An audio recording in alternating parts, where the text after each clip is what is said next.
Ahead on the MTN News, 2 more Billings churches, the victims of break-ins. My guess was that they were probably looking to see if we had any cash stashed around in different places.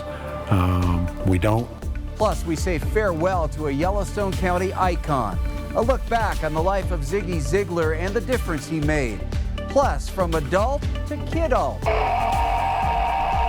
Well, some Montanans are staying young by being a kid at heart. You can go into another world and not worry about what's going on around. The MTN News starts right now. From Montana's news leader, this is the MTN 530 News. Well, good evening, everyone, and thanks for joining us tonight. I'm Russ Riesinger. First tonight, more vandalism inside Billings churches. Earlier this week, we showed you the damage done when vandals broke into Mary Queen of Peace Catholic Church on Billings South Side. Well, tonight we've learned that 2 others were also broken into this week. Let's get right to Q2's David J. for the latest on that.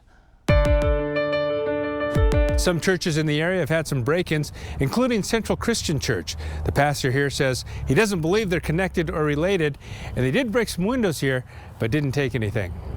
Broke that and reached in and opened that. It's been a destructive week for 3 Billings churches. At Central Christian Church, repairs have been made after Pastor Doug Garner says someone used a painted rock to break through a back door from a parking lot. All of it caught on surveillance video. The image is real faint and blurry, so again, our tech guy, Braden, is going to try and clean that up a little bit, see if we can find anything that's a little bit more identifiable. Their head was right even with that, so they're about that tall. Pretty short, pretty slight.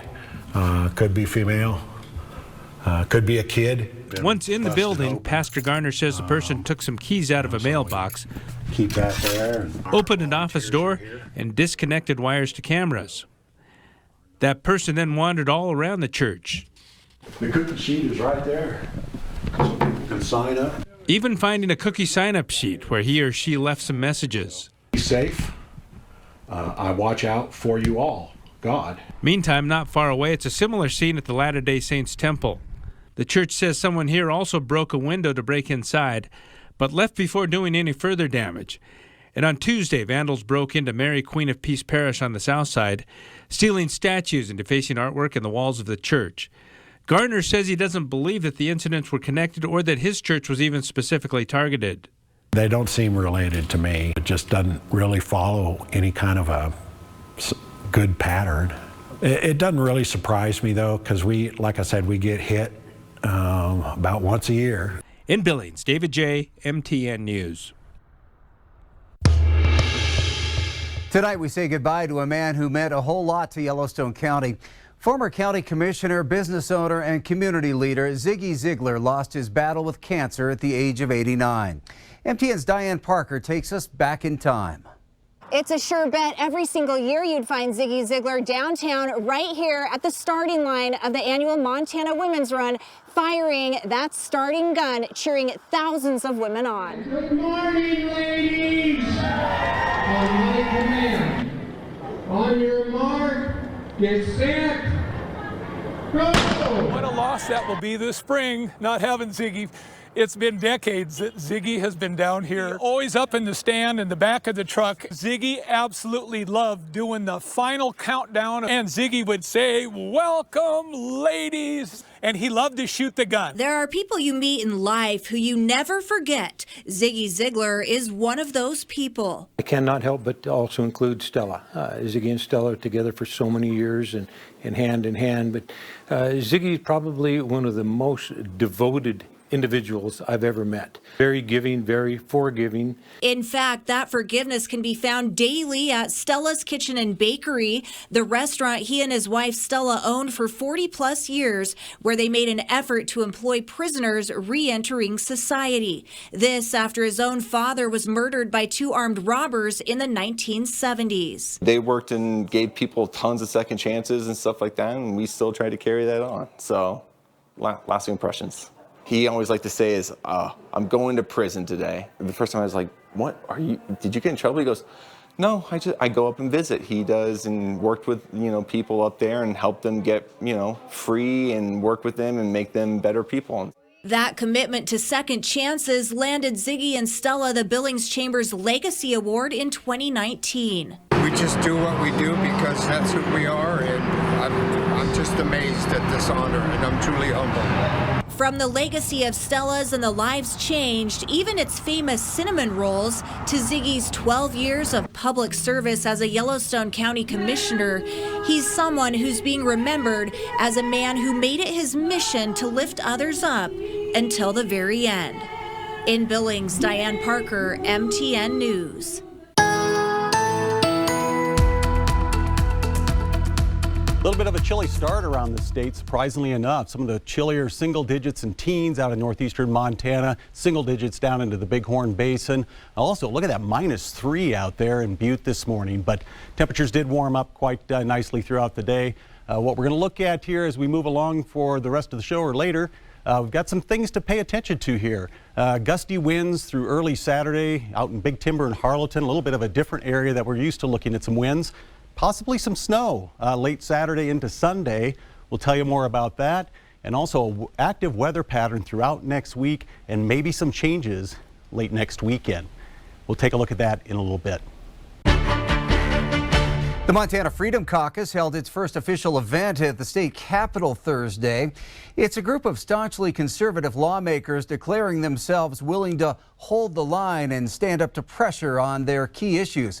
As we've previously reported, the Montana Freedom Caucus is one of a growing number of state organizations modeled after the U.S. House Freedom Caucus.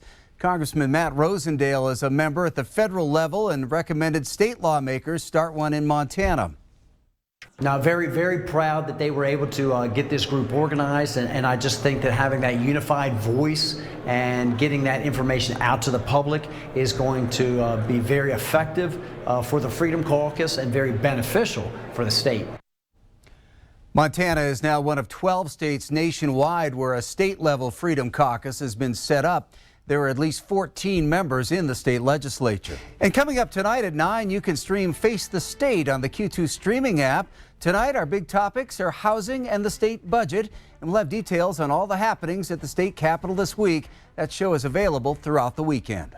Sharing ideas that spark conversations in the community. That's the whole idea behind TED Talks.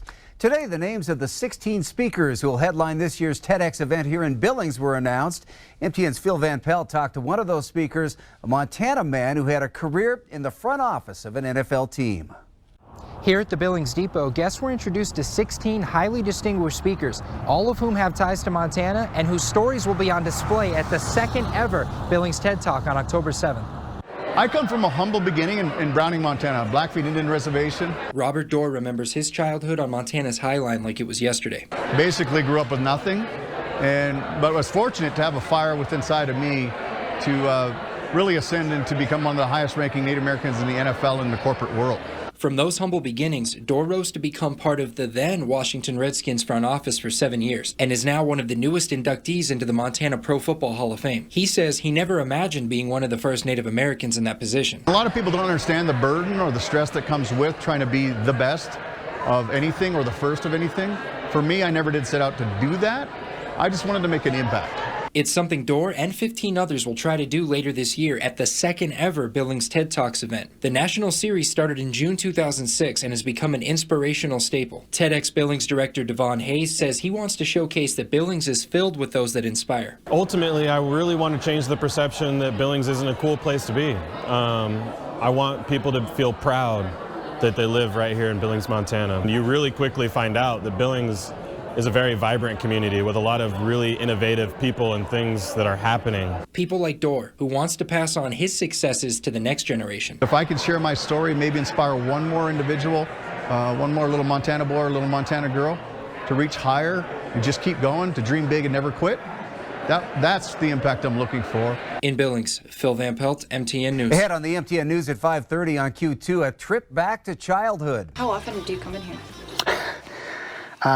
Don't tell my wife, probably like 4 times a week. We take a look at why many adults are getting back into some old hobbies. And later, Laurel's public pool is closed for good, but there are plans for a new place to keep the kids cool this summer. That's coming up. The MTN 530 News continues right after this.